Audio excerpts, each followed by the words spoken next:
बिहार के विद्यालयों में कार्यरत 420 शिक्षक निकले 420 और बिहार सरकार ने उठाया बड़ा कदम। अब बदल जाएंगे बिहार के विद्यालयों के नाम। नमस्कार और आदाब आप तमाम दर्शक बंधुओं को। मैं हूं एसके चौधरी।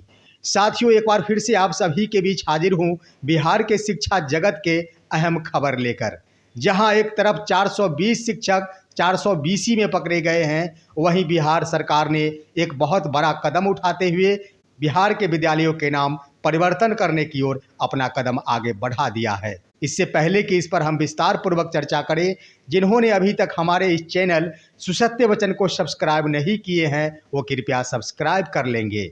साथियों, शिक्षा विभाग के अंतर्गत माध्यमिक शिक्षा निदेशालय ने बीते कल एक बड़ा पत्र जारी किया है और उस पत्र के अनुसार 420 ऐसे शिक्षक हैं जिनके प्रमाण पत्र संदिग्ध पाए जाने की आशंका है। इसके संबंध में हम आपको बता दें कि बिहार सक्षमता परीक्षा 2024 प्रथम फेज के अंतर्गत अभ्यर्थियों ने आवेदन के क्रम में अपने अपने प्रमाण पत्र को अपलोड किया था और उस अपलोड के क्रम में कई ऐसे बीटेट, एस्टेट या फिर सीटेट के प्रमाण पत्र थे जिनके एक ही रोल नंबर कई अभ्यर्थियों के पाए गए थे।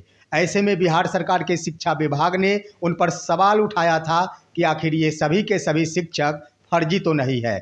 एक से अधिक प्रमाण पत्रों पर एक ही रोल नंबर और कई प्रमाण पत्रों का सीरियल नंबर एक ही होने की वजह से 1051 ऐसे अभ्यर्थी थे जो संदिग्ध पाए गए थे और बिहार सरकार के शिक्षा विभाग ने उन अभ्यर्थियों को मुख्यालय बुलाकर प्रमाण पत्र जांच करने की बात कही थी। इसके अंतर्गत 7 मार्च 2023 से लेकर 23 मार्च 2023 तक इससे आच्छादित सभी शिक्षकों को राज्य मुख्यालय में आकर अपना प्रमाण पत्र जांच कराने की बात कही गई थी। प्रमाण पत्र जांच करने के क्रम में उन अभ्यर्थियों का थंब इम्प्रेशन का भी मिलान किया गया था और जांच के लिए एक कमेटी भी बनाई गई थी जिन्हें जांच के उपरांत अपना रिपोर्ट सौंपने का निर्देश दिया गया था।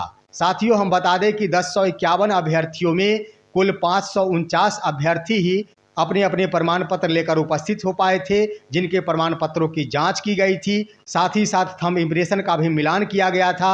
उन 549 अभ्यर्थियों में प्रथम चक्र में 469 अभ्यर्थियों के प्रमाण पत्र बिल्कुल सही पाए गए थे। सिर्फ व सिर्फ 80 ऐसे अभ्यर्थी बच गए थे जिनके प्रमाण पत्रों की जांच पुनः करने की बात कमेटी के रिपोर्ट में बताया गया था। यानी 80 अभ्यर्थी संदिग्ध पाए गए थे। इससे संबंधित हमने अपना एक वीडियो भी आप सभी के समक्ष प्रस्तुत किया था।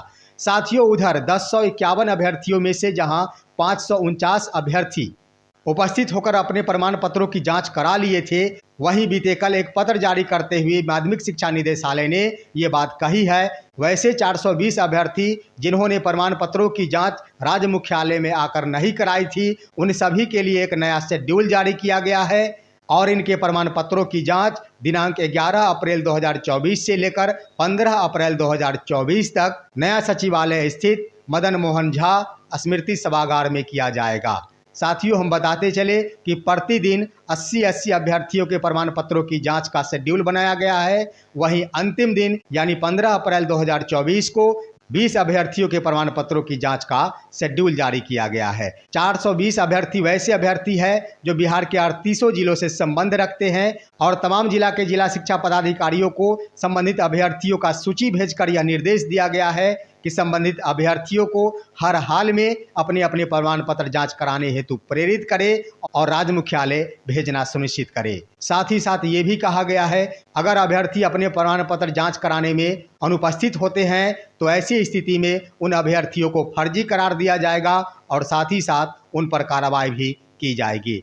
तो इस तरह से शिक्षा विभाग के अंतर्गत 420 ऐसे शिक्षक अभ्यर्थी हैं जो कि सरकार और विभाग की नज़रों में 420 संदिग्ध प्रतीत हो रहे हैं। वहीं साथियों, इन 420 अभ्यर्थियों के बारे में यह खबर मिली है कि ये वैसे अभ्यर्थी हैं जो कोई न कोई विभागीय कार्य से प्रमाण पत्र जांच कराने में उपस्थित नहीं हो पाए थे, कोई प्रशिक्षण में सम्मिलित हुए थे तो कोई निर्वाचन जैसे कार्य में व्यस्त थे।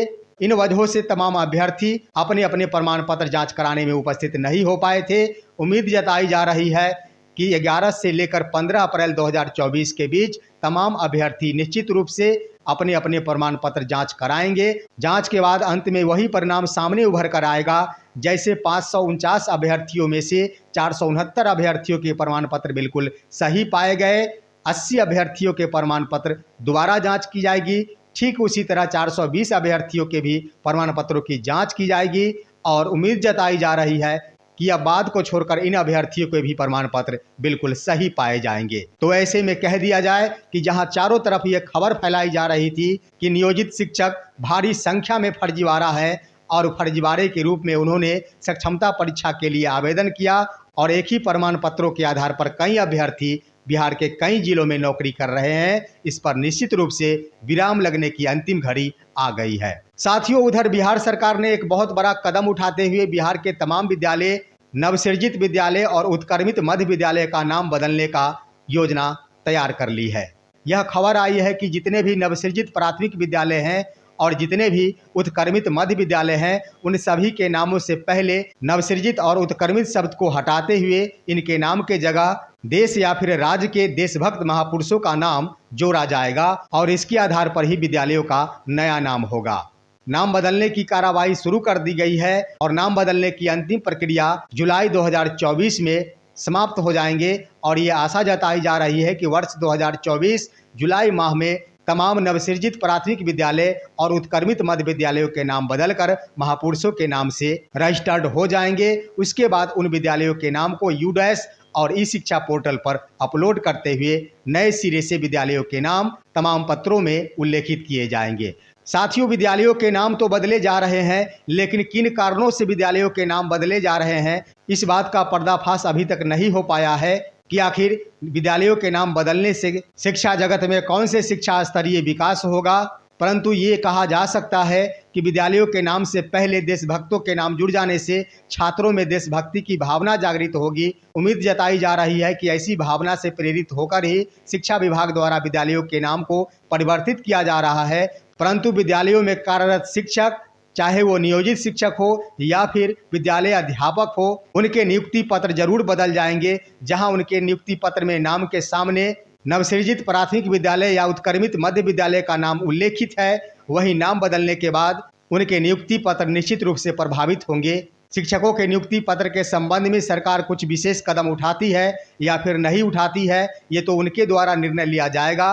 परंतु ये भी उम्मीद जताई जा रही है कि विद्यालयों के नाम बदलने के पीछे कोई ना कोई बड़ा रहस्य शिक्षा विभाग का अवश्य हो सकता है, चाहे वो शिक्षकों के नियुक्ति के संबंध में हो, चाहे वो सक्षमता परीक्षा के आधार पर विशिष्ट शिक्षक से संबंधित हो, चाहे वो बीएड अभ्यर्थियों की नियुक्ति से संबंधित मामले हो। कोई ना कोई अवश्य रहस्य हो सकता है, उसके आधार पर ही विद्यालयों के नाम बदलने का प्रयास किया जा रहा है। या फिर इसके अलावा ये भी हो सकता है कि जहां बिहार सरकार और बिहार सरकार के शिक्षा अपर मुख्य सचिव के पाठक शिक्षा विभाग में क्रांति लाने के उद्देश्य से दिन प्रतिदिन नए कीर्तिमान स्थापित करते हैं, नए नए बदलाव करते हैं, नए नए रूल्स लागू करते हैं, हो सकता है क्रांति का ही यह एक रूप हो जिसके अंतर्गत विद्यालयों के नाम भी बदले जाएंगे। और ऐसा होने से बिहार के 70,000 विद्यालयों के नाम जुलाई 2024 में पूरी तरह बदल जाएंगे। उधर साथियों, शिक्षकों द्वारा ये भी बात उठाई जाने लगी है, जहां माध्यमिक विद्यालय के शिक्षकों के लिए 15 अप्रैल से लेकर 15 मई 2024 तक शेड्यूल बदल दिया गया है। उक्त अवधि अंतर्गत शिक्षकों के लिए सिर्फ 2 घंटे ही कार्य अवधि निर्धारित किए गए हैं।